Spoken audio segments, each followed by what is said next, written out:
Du coup, bonjour à tous, j'espère que vous allez bien. On se retrouve dans un tout nouveau podcast. Aujourd'hui, du coup, on est avec Hugo. Hugo, que vous avez déjà sûrement dû voir, soit du coup dans des vidéos que j'ai déjà fait sur ma chaîne principale ou autre. Première fois que du coup, tu es sur la chaîne de podcast. Bah écoute, très content de t'avoir. Je te laisse te présenter, nous dire quel âge tu as, ce que tu fais dans la vie et même niveau achat-revente, tout en est rendu. Ok, et bah bonjour à tout le monde.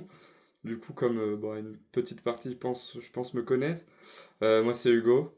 J'ai 28 ans et du coup, maintenant, ça fait 4 ans que j'ai commencé de l'achat-revente. Depuis que j'ai commencé à aujourd'hui, ça a pas mal évolué.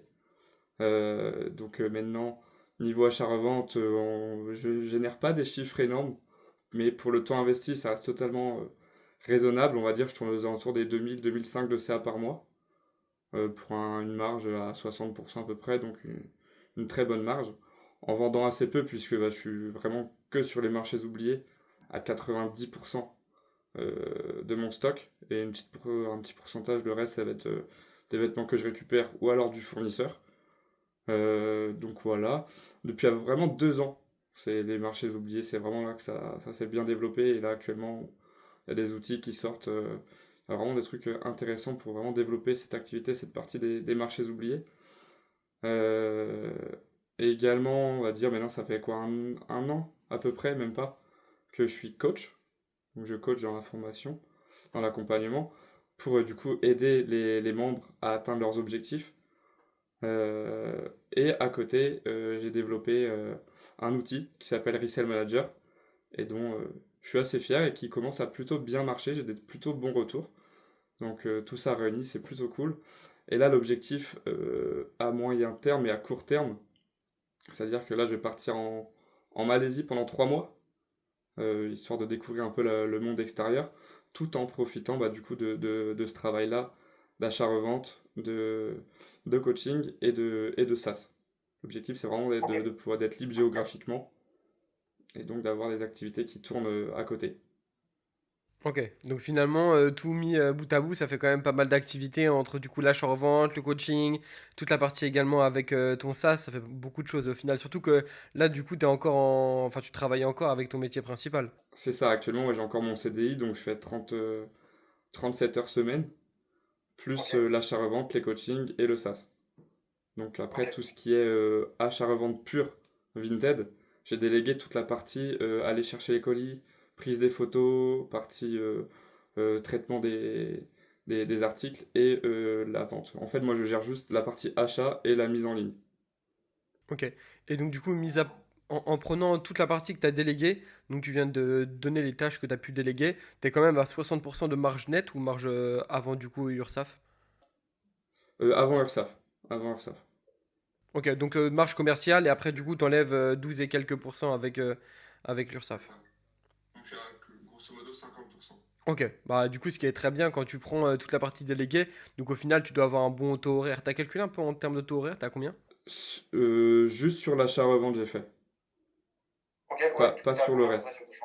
Mais sur l'achat-revente, le taux horaire, on va dire que je passe 2 heures par semaine entre les achats et les postes, vu que quasiment tout est automatisé, et je tourne à peu près à 50 euros net de l'heure. Ouais. Et puis, en termes de panier moyen, vu que du coup, tu dises les marchés oubliés, t'as un panier moyen qui tourne à combien à peu près? Dans les... Juste sur les marchés oubliés, je vais être dans les 80. Ok, parce que quand tu dis juste les marchés oubliés, t'as quoi d'autre? Tu disais 90% c'est marchés oubliés, le reste? Le reste, j'ai un contrat avec une boîte de nuit. Donc entre guillemets, je récupère des vêtements qui sont oubliés, qui sont pas... Les gens sont pas venus les chercher depuis 6 mois. Et à partir de ce moment-là, en fait, les vêtements n'appartiennent plus à personne. Et donc moi, je vais les récupérer. Ça, j'ai un contrat gratuitement. En fait, je débarrasse la boîte de nuit. Et tout ça, c'est des vêtements qui vont moins marger. Donc, ça va être des vêtements que je vais revendre 20, 30, 40 euros. Voire des fois un peu plus sur certains modèles. J'ai déjà fait des bons coups. Des doudounes Ralph Lauren que j'ai revendu 70, 80 euros. Mais tout ça, je l'ai gratuitement. Donc, ça baisse un peu mon panier moyen. Parce que je fais beaucoup de ventes aux alentours de 15, 20, 30 euros. Donc, ça baisse un peu mon panier moyen. C'est pour ça que j'essaie de séparer la partie marchés oubliés de la partie le reste, on va dire. Ah, c'est totalement atypique ça pour le coup avec la boîte de nuit. Ah ouais, ouais, ouais, c'est un peu un effet. On va dire un effet papillon de ma jeunesse où j'allais pas mal en boîte de nuit et j'avais oublié une veste dans cette boîte de nuit. J'ai revu, dans mon travail de CDI, j'ai revu cette personne et en discutant, je lui dis, bah voilà, j'ai oublié ma veste. Et puis on discute, elle me dit, bah écoute, je l'ai toujours, ça faisait 4 mois que je l'avais oublié, je crois. Elle me dit, bah je l'ai toujours, machin, et puis dans la discussion, j'en reviens à dire, mais qu'est-ce que t'en fais de toutes ces affaires oubliées? Parce que j'imagine que je suis pas le seul. Et elle me dit, bah soit on les jette, on les donne à des associations, parce que nous on peut pas les garder, parce que bah forcément c'est des vêtements qui nous appartiennent pas non plus, mais au bout de 6 mois ils appartiennent plus à personne. Donc soit on les jette, soit on les donne. Et moi je lui ai proposé, bah écoute, moi je te débarrasse de ces affaires-là, donc je viens tous les 3 4 mois à peu près récupérer ces fringues-là, je les trie. Donc il y en a une partie qui sont pas revendables ou utilisables, on va dire. Et cette autre partie, et bah du coup je les mets en vente. Mais ce qui peut représenter en termes de, enfin net, à peu près entre 500 et 1000 euros par tournée, on va dire. Ok, donc en gros, sur 3-4 mois, t'as 500 ou 1000 euros quasiment gratos, puisque du coup, bah, c'est que du bénéf, quoi. Ouais, c'est ça. Un peu de traitement, un peu de choses comme ça, peut-être comme une commande fournisseur classique où je vais devoir laver les articles parce que forcément, c'est des fringues de boîte de nuit, donc bon, ils sont pas forcément bons, ils sont pas en super état. Mais en général, oui, de toute façon, tout est gratuit, donc c'est que du bénéf net. Ok, top. Pour revenir un petit peu sur ce que tu disais, donc du coup là tu es encore en CDI, du coup tu as plusieurs activités qu'on a évoquées juste avant. Là du coup l'objectif c'est pouvoir vivre principalement de l'achat-revente, c'est ça? Ouais, c'est ça, en fait, de cumuler le tout, de pas tout mettre dans le même panier non plus. Ok. L'objectif là, c'est d'ici quelques mois quitter ce CDI et de vivre de l'achat-revente, des coachings et derrière de développer le SaaS pour avoir des revenus aussi conséquents pour développer d'autres projets derrière. Ok. En soi tu pourrais déjà là. Là, oui, je pourrais actuellement déjà, mais il y a le confort bah, en fait, du CDI plus ses activités, ce qui fait que bah, Ok. j'ai des revenus assez conséquents pour réinjecter dans d'autres projets. Bien sûr. Donc c'est ça tout l'intérêt. Et je pourrais le quitter, mais ce qui fait que je gagnerais en temps, mais je perdrais aussi en ressources, on va dire. Donc tant que ça, je peux combiner les deux, je le fais. Je sais qu'un jour, en termes de temps, je pourrais plus suivre parce que là, en termes de par semaine, je dois tourner aux alentours de 80-90 heures semaine, et je sais que je pourrais pas le faire toute ma vie. Donc là, Ouais, bien sûr. pas mal de Ok. concessions, mais je sais pourquoi je le fais. Et j'ai un objectif derrière, ce qui pousse à l'atteindre. Ouais, après, il faut aussi prendre en compte que du coup, à partir du moment où tu vis de l'achat-revente, finalement, logiquement, du coup, tes chiffres, ils augmentent, que ce soit dans la partie accompagnement, que ce soit la partie achat-revente, que ce soit même la partie SaaS, et que logiquement, ça peut compenser, du coup, finalement, la perte de salaire que tu as, du coup, si tu arrêtes ton métier, quoi. Exactement, oui, oui, ça à prendre en compte parce que je récupérerais bah, un 35 heures semaine que je pourrais vraiment réinvestir en termes de temps dans toutes ces activités-là. Donc je pense que je pourrais à terme rattraper cette perte financière euh, liée au CDI. Ok. Et il y a beaucoup de gens, je pense, en tout cas nous on le voit sur le marché, qui ont à peu près ton âge, qui ont entre 25 et 35 ans, qui donc du coup ont fait quelques années déjà en CDI, même facilement parfois 10 ans, et qui se disent ah, c'est un peu compliqué pour eux, et en tout cas ça leur semble un peu chaud de pouvoir maintenant vivre de l'achat-revente ou même faire un bon revenu complémentaire. Il y a pas mal de réticences par rapport à ça. Toi, est-ce que tu peux expliquer comment la transition elle s'est faite logiquement, ou de base j'imagine que tu as découvert l'achat-revente un peu de manière classique, et là maintenant, quelques années après, te dire ok là c'est bon, je veux vivre de l'activité. Ouais, alors au début je faisais vraiment ça pour un petit complément de revenu, j'aimais bien un peu ce qui était le côté avoir mon auto-entreprise, avoir des revenus complémentaires, je trouvais ça cool, mais jamais je me suis dit je vais en faire mon activité principale. Et c'était il y a à peu près un an. Ouais, je crois qu'on en avait parlé, mais je vous avais dit, voilà, je me suis donné un objectif, j'ai envie d'avoir une liberté géographique, d'avoir une liberté en termes de temps, de pouvoir gérer mon temps comme j'ai envie. Et pour ça, la solution, c'était vraiment de m'engager à 100% dans l'achat-revente et donc bah, de trouver des solutions pour vendre plus cher, euh, et en passant par l'achat-revente euh, essentiellement. Donc, trouver des marchés, me fournir facilement, faire des grosses marges, gros paniers moyens, parce qu'en termes de temps, j'étais limité aussi, donc forcément, je ne pourrais pas faire du volume. Et donc, bah, j'ai trouvé les marchés oubliés. Franchement, c'est monté assez vite. En soi, si tu investis du temps, si tu as un petit peu de capital de départ, tu peux très vite évoluer et atteindre tes objectifs. Et je pense que maintenant, une personne qui se dit, ok, je me mets dans l'achat-revente avec les bonnes méthodes, les bons process, en entre 3 et 6 mois, peut y arriver. Ok, quand tu dis peut y arriver, c'est générer un bon revenu complémentaire ou un revenu principal? Déjà un bon revenu complémentaire, on va dire viser facile les 2000, 2005, 3000 de CA. Et à partir du moment où tu fais à peu près 3000 de CA régulièrement, tu peux envisager déjà, bah, tu te dis, tu te dégages à peu près 1005 de bénéfices. Donc c'est de l'argent, en fait, tu peux, comme si tu avais un SMIC, quoi, un petit CDI que tu pouvais utiliser. Donc à partir de là, tu peux dire, ok, je peux envisager de vivre de cette activité. Sachant que derrière, il y a encore d'autres marchés que tu peux exploiter, le marché de luxe, etc., où tu vas pouvoir encore développer plus ton panier moyen et aller chercher les 5-10K par mois. Ouais, ouais. Donc franchement, il y a l'étape par étape. Et surtout, ce qui en ressort, c'est avoir quand même un panier moyen qui est important. Si tu veux augmenter ton taux horaire. En vrai, quand tu es au début, que tu as un métier, tu peux pas y consacrer 3-4 heures par jour. Donc le but, c'est que si tu peux y consacrer 30 minutes, 1 heure ou 2 heures par jour, bah, que ce temps-là, il soit bien mis à profit avec de bons produits. Et c'est pour ça justement qu'on parle de marchés oubliés, quoi. Ouais, mais c'est ça exactement. Bah, ce que je dis beaucoup en coaching, c'est que, ok, quand tu fais par exemple, du fournisseur, tu peux faire de gros chiffres, tu peux faire du 4000 de CA, en soi un x2 en termes de marge. Mais derrière, quand tu remets à ton taux horaire, le temps que tu as investi entre passer les commandes, bah, les recevoir, traiter les commandes, trier ce qu'il y a à laver, laver, repasser, etc., et prendre les photos, c'est du travail à la chaîne. Quand tu remets au taux horaire, et bah, c'est pas forcément rentable en termes de charge, de temps passé pour vendre des fringues où tu fais 10, 20, ouais, max peut-être 30 euros de bénéfices par article. Au final, c'est pas super rentable. Alors que quand tu commences les marchés oubliés, tu peux faire facile des 100 euros de bénéfices par article. Là, aujourd'hui, j'ai vendu 2 articles ce matin, des ballerines Alaya et un haut top Issei Miyake. J'ai fait 380 euros de chiffre d'affaires pour 235 de bénéfices en 2 ventes. Ouais. Et ça, bah, ça m'a demandé quoi en travail? Bah, quasiment rien. Puisque bah, c'est 2 articles. Les 2 articles, je les ai pris, je les ai mis, je les ai pris en photo. Et encore, c'est même pas moi qui a fait les photos. Et en soi, ça m'a pris à les acheter, les recevoir 10 minutes, à les mettre en vente, voilà. 15 minutes. Ouais, donc du coup, au final, tu as un taux horaire qui est méga important. Et surtout que la plupart des gens qui veulent faire un revenu complémentaire, toi, tu parlais de liberté géographique au début, bah, tout le monde cherche un peu une certaine forme de liberté. Ce que j'aime bien dire également aussi en appel, peut être soit la liberté temporelle, de ne pas dépendre d'un patron, de pouvoir avoir sa propre activité, liberté géographique. Au début, là, tu m'as dit Malaisie, mais de base, je me rappelle, c'était projet Thaïlande. C'était 2026 ou 2027 Thaïlande, c'est ça? Le projet de base, quand je me suis dit il y a un an, j'ai envie de vivre de ça et de pouvoir voyager, découvrir des cultures, c'était projet Thaïlande 2027. Ok. Et bon, après, avec le temps, je me suis dit pourquoi pas faire un petit test. La Malaisie, bah, en termes de bah voilà, en Thaïlande, juin, juillet, août, c'est pas la meilleure saison. En Malaisie, c'est mieux. Donc je me suis dit, on va décaler sur la Malaisie.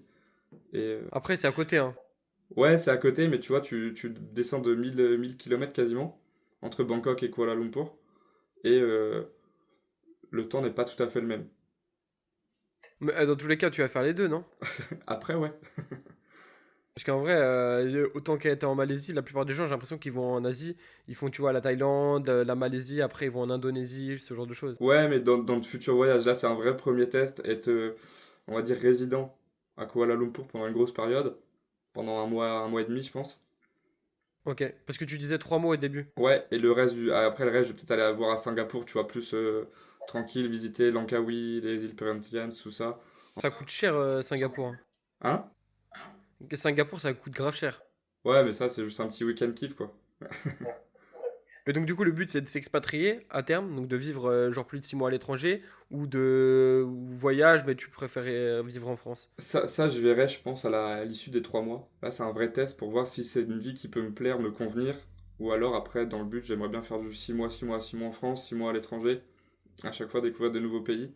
Et j'ai un projet là qui serait d'ici, je pense, 2027, 2028, partir 8-9 mois aux Philippines, entre chaque île. J'ai quelques contacts là-bas. Et 9 mois, et les 9 mois aux Philippines. ouais, pourquoi pas, ouais. Direct. En fait, c'est beaucoup d'îles, tu sais, t'es obligé de traverser chaque île. Donc, si tu veux bien faire chaque île en détail. Bah, si je dis pas de bêtises, c'est le pays qui a le plus d'îles. J'y suis allé une fois, on était allé avec Thomas. Si je me trompe pas, c'est le pays qui a le plus d'îles au monde. C'est ouf parce que du coup, tu peux pas dire je vais un mois et je fais tout. C'est impossible. Donc, je me dis, si je veux vraiment profiter de ce pays, parce que c'est un pays qui me plaît, qui m'intéresse, je vois, ça a l'air ouf. Donc vraiment le découvrir, je pense que partir sur comme ça et prendre bien le temps, bah 8-9 mois ça peut être intéressant. Ok.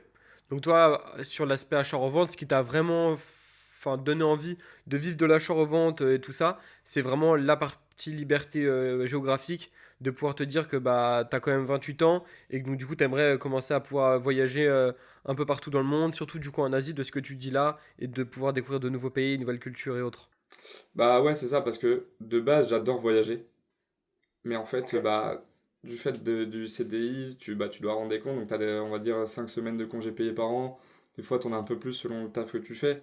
Et tu vois, je me dis travailler toute l'année pour partir 2 semaines en vacances dans un autre pays ou faire des petits week-ends par-ci par-là, bah, ça, en fait, je trouve ça frustrant plus qu'autre chose. Ok, c'est bien, mais tu pourrais avoir mieux, quoi. Ouais, c'est ça, je me dis, c'est super cool, c'est génial, j'aimerais faire ça plus, mais je suis bloqué par, en fait, bah, ce qu'on t'impose en France, et t'as pas cette liberté, du coup, de dire, bah là, je pars un mois, je m'en fous. Là, j'ai envie de le faire. Donc, c'est vraiment ce qui m'a motivé. Et puis, après, il y a d'autres projets qui se mêlent un peu à ça. Dans l'immobilier, j'aimerais acheter une maison en France. Et comme ça, le temps où je suis pas là, je la mets en location, style meublé, choses comme ça. Et quand je reviens, bah, j'ai ma maison aussi. Essayer de... Ok. Ok, donc avoir cette liberté-là de pouvoir voyager un petit peu où tu veux, de pouvoir être en France si tu le souhaites ou non, et après de voir si les plusieurs mois que tu vas faire là en Malaisie et globalement en Asie, c'est quelque chose qui va te plaire pour peut-être t'expatrier ou non d'ailleurs. Ouais, voilà, c'est ça. En fait, ce qui est bien aussi, c'est que tu peux ouvrir plein de portes et ne pas enfermer. Ouais. Tu te dis, ok, bah ça, je verrai, je vais tester, je vais voir. Est-ce que c'est quelque chose qui me plaît ou non? Et après, t'ajustes. Et t'as pas de truc fixe où t'es obligé de faire ça. Par exemple, là, je vais en Malaisie, j'ai rien organisé plus ou moins. Je sais juste que je vais à Ok. Kuala Lumpur pendant un certain temps et après, je verrai sur place en fonction des rencontres, de ce qu'on me propose. On va me dire ça c'est bien, ça c'est pas bien, etc. Je me fixe Ok. pas d'objectif précis une fois sur place. Ok. En vrai, moi pour avoir fait Bangkok et Kuala Lumpur, je pense que je préfère Bangkok quand même. Kuala Lumpur, je trouve que tu fais vraiment vite fait le tour, hein. Je trouve que Bangkok, il y a plus de choses à faire. Dans l'idée, enfin, je vais pas là-bas pour vraiment visiter au début. C'est vraiment dans l'idée de me focus sur toutes les activités, d'avoir le temps et d'un peu, bah, tu vois, de découvrir un peu les gens autour, euh, vraiment de m'isoler et de me concentrer vraiment que sur cette activité-là. Et après, bien sûr, un mois et demi où j'irai voir un peu ailleurs, les îles, la jungle, faire des activités externes. Le truc le plus chiant, c'est que du coup, pour le décalage horaire, ça veut dire que tu auras genre. Je crois que c'est quand on est en heure d'été, tu as 6 heures de décalage.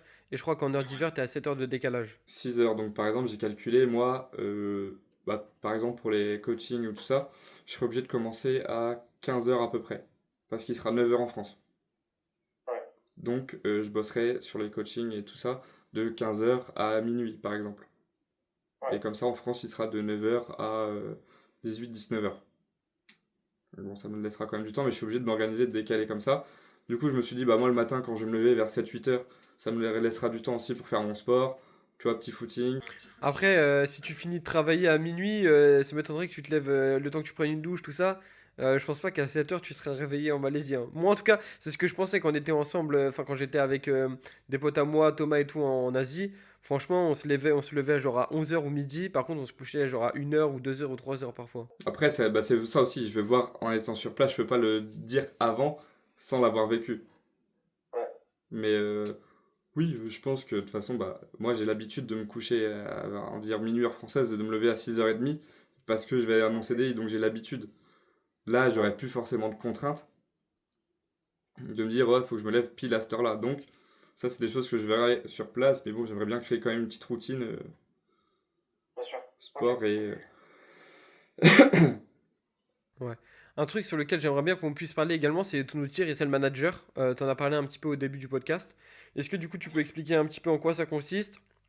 Qu'est-ce que ça apporte du coup à des revendeurs? À qui c'est adressé? À quel type de revendeur? Globalement, présenter un petit peu ton outil et comment ça fonctionne. Ouais. Alors, Resale Manager, c'est venu tout simplement d'un besoin personnel. Je faisais bah, tout ce qui était ma gestion de stock, comptabilité, via un Excel basique. Mais je trouvais pas ça très efficace. Je perdais pas mal de temps en fonction de chaque mois, recréer un tableau, recompter, trouver quel article, etc. Euh, peu d'automatisation. Et donc je me suis dit, tiens, bah, j'ai quelques connaissances en informatique. J'ai fait un BTS informatique à l'époque. Donc j'ai quelques notions, j'ai fait du référencement web aussi, j'avais fait des formations à l'époque, donc je touche un petit peu à tout, j'avais déjà créé des sites, et je me suis dit, bah écoute, pourquoi pas te lancer dans ça peut te servir à toi, et j'ai commencé. Ça a bien marché au début pour moi personnellement, donc j'ai développé, je me suis dit, mais si ça marche bien pour moi, pourquoi pas essayer de le développer et de le proposer à d'autres. Et donc, bah, du coup, je me suis dit, bah écoute, dans l'accompagnement, tu as beaucoup d'élèves, tu en as beaucoup qui débutent ou qui font pas du tout de gestion, de stock, de comptabilité, et donc, pourquoi pas leur proposer. Donc j'ai commencé comme ça, je leur ai proposé gratuitement, ils ont testé, j'ai eu des retours bon, en mode bêta, puis j'ai optimisé au fur et à mesure, et puis là, je suis arrivé sur une version pas finale, mais qui marche très très bien. Et j'ai pas mal d'utilisateurs qui sont plutôt contents. L'objectif, ça va être de développer tout ça. Je pense que je vais avoir besoin d'un développeur à l'avenir bah, pour m'aider parce que, bah, comme je dis, je manque de temps, donc ça avance très très lentement. Mais dessus, tu peux faire tout ce qui est gestion de stock, vraiment détaillé, poussé, avec beaucoup de KPI pour suivre à peu près ta rotation, ton panier moyen, en combien de temps t'es livré, on va dire si c'est Vinted Go, Mondial Relais qui livre le plus rapidement, des choses comme ça, tu as vraiment beaucoup de KPI, quel type de catégorie tu vends mieux, quel type de marque, celle qui te rapporte le plus de bénéfices, tu as vraiment beaucoup de data. Derrière aussi, tu peux faire du traitement, de gestion, de commandes fournisseurs avec tes fournisseurs. Tu peux créer des fournisseurs, des SKU par commande, et tu peux tout analyser comme ça. Tu peux savoir vraiment quel fournisseur est le plus rentable, a les meilleures pièces, et du coup savoir vers qui tu vas te tourner à l'avenir. Il y a une partie objectif aussi, où tu peux te donner des objectifs mensuels en termes de CA, de nombre de ventes. Il y a vraiment pas mal de choses pour augmenter ta marge. Donc plein de choses qui vont te pousser à euh, t'améliorer les points où tu pêches. Donc il y a des alertes aussi s'il y a des articles qui dorment, etc. Il y a toute une partie aussi, quand je dis avec les objectifs, je sais pas s'il y en a, ils vont reconnaître, mais un peu en mode passe de combat sur les jeux. En fait, Ah ouais. tu vas gagner des points et d'expérience. Avec ces points-là, tu vas pouvoir débloquer des avantages, surtout en termes de remise sur l'abonnement. Et Ok. également, tu vas passer des niveaux qui vont te débloquer d'autres fonctionnalités sur le site. Ok. Il y a des parties aussi classement, comme ça tu peux te voir par rapport aux autres comment tu vends, etc. niveau évolution. Et tu as aussi une grosse partie que j'ai fait récemment là sur les litiges Vinted. Donc en fonction de n'importe quel litige, t'as une IA derrière et tu lui expliques le litige, tu coches des cases et il va te dire exactement quoi faire pour résoudre ce litige. Ok. Donc du coup, finalement, tu as essayé un peu de gamifier le SaaS pour le rendre un peu du coup collaboratif, que les gens du coup ils puissent voir un petit peu où ils en sont rendus, que les gens ils puissent également se pousser vers le haut avec les systèmes de classement, ce genre de choses quoi. Ouais, c'est ça, c'est vraiment l'objectif de se motiver, d'avoir un intérêt à toujours essayer de s'améliorer, trouver aussi les éléments où tu pêches un peu. Si t'as pas une bonne marge par exemple, bah ça va te le dire. Tu vois, tu marges à 38%, bah s'il y en a, c'est ça. Ils pensent gagner de l'argent, mais au final, quand ils mettent leurs bénéfices marge derrière, il y a il y a l'URSSAF, etc., CFE, bah en fait, tu vois que tu gagnes rien. Et Ouais. ça, c'est important de le regarder, de l'analyser et de pas vendre à l'aveugle. Parce qu'il y en a beaucoup qui font ça encore, ils pensent gagner de l'argent, au final, quand tu mets leur taux horaire, plus toutes les charges derrière et leur marge faible, bah tu gagnes rien. Tu penses gagner, mais voilà. Donc c'est plein de choses qui sont là pour suivre ton activité, vraiment globale et détaillée si tu veux. Ok. Donc du coup, ouais, vraiment. Lié avec Vinted pour l'instant, donc il n'y a aucun risque de ban aussi. Ok. Donc vraiment pour un revendeur Vinted, peu importe son niveau finalement, enfin qu'il fasse quand même un minimum de chiffres, mais vraiment avoir des données, des KPI comme tu disais, pour que vraiment il sache exactement ce qu'il doit améliorer, qu'il puisse avoir une vision un peu globale de son activité et qu'il puisse ensuite derrière faire les bons choix en termes de choix de produits, en termes d'ajustement, d'optimisation, ce genre de choses quoi. C'est ça. Vraiment voir là où tu peux pêcher et essayer d'améliorer bah, ta gestion de stock. Si tu as des articles qui traînent depuis un moment, tu vas recevoir des alertes. Tout est fait pour que tu aies une boutique vraiment la plus saine possible et que tu n'aies rien qui traîne de trop, que tu augmentes tes objectifs, ta marge, ton bénéfice, ton chiffre d'affaires, que tu arrives à voir ce qui marche le mieux, ce que tu arrives le mieux à le vendre pour le répéter et dans le but d'augmenter bah, ton activité, quoi. Ok, très bien. Donc ouais, effectivement, que tu puisses aller chercher des résultats plus importants. Ça, tu le conseilles, ton SaaS, tu penses qu'il s'adresse plutôt à quel type de revendeur en termes de peut-être de profil, des personnes qui font déjà un peu d'argent, à quel moment c'est intéressant de pouvoir l'utiliser et autres. En fait, j'ai essayé qu'il soit accessible à tout le monde. Dans le sens, il y a des fonctionnalités très basiques où tu vas juste pouvoir ajouter tes quelques articles, deux, trois articles, et les vendre et voir juste ton bénéfice. Après, j'essaie de faire des choses beaucoup plus poussées en termes d'analyse. Et ceux qui font par exemple que du fournisseur, il y a une partie commande fournisseur où ils vont pouvoir traiter leur commande fournisseur indépendamment et voir exactement le suivi de chaque commande fournisseur et après le suivi global. Il y a également, tu vas pouvoir, si tu as plusieurs boutiques, par exemple, une Le Bon Coin, trois Vinted, tu peux les séparer et créer plusieurs boutiques et assigner des vêtements à cette boutique-là. Après, tu peux comparer tes boutiques pour voir lesquelles sont les plus fonctionnent le mieux, celles où tu fais le plus de marge, bénéfices, etc. Comme ça, tu sais ce qui fonctionne le mieux ou non. Ok. En vrai, ce qui est cool malgré tout, c'est que comparé à l'achat-revente il y a 2, 3, 4, 5 ans, il y a quand même de plus en plus de SaaS, d'outils comme ça qui permettent de pouvoir vraiment avoir une belle activité. Et effectivement, ce qui est cool aussi, c'est que du coup, toi, cet outil-là, tu l'as créé d'abord par rapport à un besoin personnel. Et qui donc, du coup, bah, en fait, toi-même, en tant que revendeur, tu sais très bien les problématiques que les gens ont, enfin, que toi, tu as, donc les gens, globalement, ont sur ce marché-là, et que du coup, tu peux leur apporter en termes de solutions, quoi. Exactement, j'ai fait dans le sens là. En fait, j'ai pas fait un outil pour faire un outil, j'ai fait un outil qui va vraiment être là pour aider le plus grand nombre.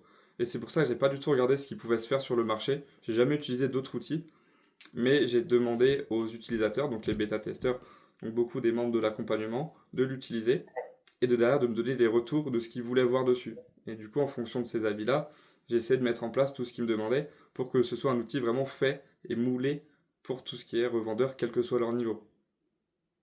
Là, si je voudrais aller plus loin, ce serait vraiment une gestion beaucoup plus profonde pour ceux qui font énormément de volume. Et du coup, ce serait vraiment une gestion de SKU, peut-être mettre des codes barres, des choses comme ça par commande, pour vraiment ceux qui font du gros gros volume, tout ce qui est partie délégation aussi. Pardon.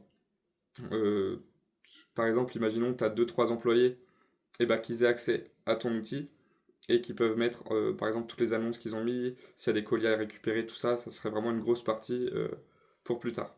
D'ailleurs, moi je le fais avec la personne avec qui je délègue, c'est-à-dire qu'elle a un accès juste à ma boutique.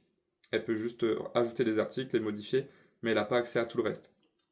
Donc ça, c'est quelque chose, Ok. par exemple, moi, elle reçoit des articles, elle met les SKU et elle se gère, elle s'autogère.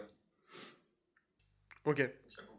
Comme ça, tu peux mettre finalement un peu comme si tu avais des rôles, genre tu as l'administrateur, et après tu as des rôles différents, comme ça tu peux choisir en fonction des personnes à qui tu donnes les accès, quoi.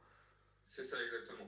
Donc tu as l'administrateur de ton compte, il a accès aux trois comptes, et par exemple, si toi tu gères le compte principal et tu délègues à deux personnes qui vont gérer tes deux seconds comptes, et ben du coup ils auront le visuel que de ces comptes-là. Donc après c'est à réfléchir encore, mais c'est ce que je vais faire pour la suite, je pense. Ok, très bien. Donc du coup, quand tu auras plus de temps à pouvoir y consacrer, et que tu pourras vraiment passer du temps dessus, quoi. Oui, exactement. Ok, Bon, ça n'arrivera pas tout de suite, et je pense que je vais avoir besoin d'aide d'un petit dev d'ici quelques mois. ok, très bien. Bah écoute, je pense qu'on a fait le point un petit peu par rapport à la partie Resell Track. Enfin, Resell Track, pardon. Je suis... Ça, je vais couper ça. Moi, je pense qu'on a fait un petit peu le point du coup par rapport à la partie Resell Manager. Est-ce que tu as d'autres points que tu souhaiterais qu'on puisse aborder durant ce podcast-là, par rapport à l'achat-revente, par rapport à ton outil, par rapport à d'autres points que tu veux qu'on check? Je pense qu'on a fait le tour niveau global de tout ce qu'on peut faire. Si par la suite je devais aller sur un marché, j'en ai déjà parlé rapidement, mais c'est le marché du luxe, que Ouais. je fais pas encore, tout ce qui est maroquinerie de luxe, qui vraiment je pense que pour monter d'un niveau encore derrière, est vraiment intéressant une fois qu'on a bien compris les marchés oubliés, qu'on a un business qui tourne, et quand on veut aller plus loin encore pour aller chercher des 5-10 cas par mois, je pense que c'est essentiel d'aller sur ce marché-là, tout en gardant le même taux horaire. Enfin, Ouais, et puis même pouvoir l'augmenter finalement, si vu que tu as un panier moins qui est encore plus important. Ok. je pense que ouais, c'est la suite logique, en tout cas sur l'achat-revente, pour pas être non plus esclave de son achat-revente, on va dire.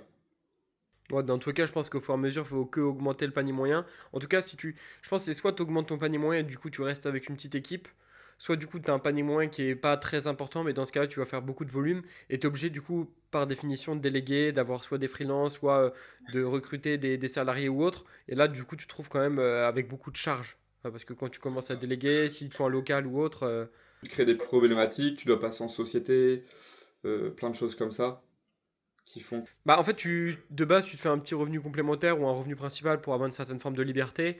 Et je pense que d'un autre sens, tu quand même recommences à t'enfermer dans un truc où bah, du coup, tu as des gens à gérer, etc., etc. Si tu prends un local, tu plus trop cette liberté géographique, même plus du tout que tu voulais peut-être avoir au préalable. Donc l'idée, c'est peut-être de trouver effectivement ouais, un entre-deux et peut-être après miser sur d'autres business, d'autres activités, quoi. Exactement. Parce que comme je dis, c'est pour ça que je veux pas mettre tout dans le même panier. C'est pour ça que j'essaie de voir un peu partout d'autres activités pour essayer d'avoir plein de sources de revenus. Imaginons pour X raison, demain, bah, je fais un resale manager, demain, pour X raison, je sois plus coach ou j'arrête l'achat-revente. Il faut que j'arrive à avoir d'autres sources de revenus pour continuer à faire ce que j'ai envie. Ok, très bien. Ok, génial. Bah écoute, je pense qu'on a fait le tour. Dans tous les cas, vous aurez le lien directement de Resell Manager et même du compte Instagram de Hugo, etc. directement dans la description si vous souhaitez aller voir. Voilà. Si vous avez des questions, des commentaires ou autres, n'hésitez pas à écrire aussi dans les commentaires. N'hésitez pas à mettre un maximum de pouces bleus pour nous faire savoir que vous avez bien aimé le podcast. Et puis en tout cas, je te remercie Hugo. Et on se retrouve pas- top. Bah écoute, on se retrouve dans une prochaine vidéo, un prochain podcast. Et on se dit à la prochaine. Ciao, ciao.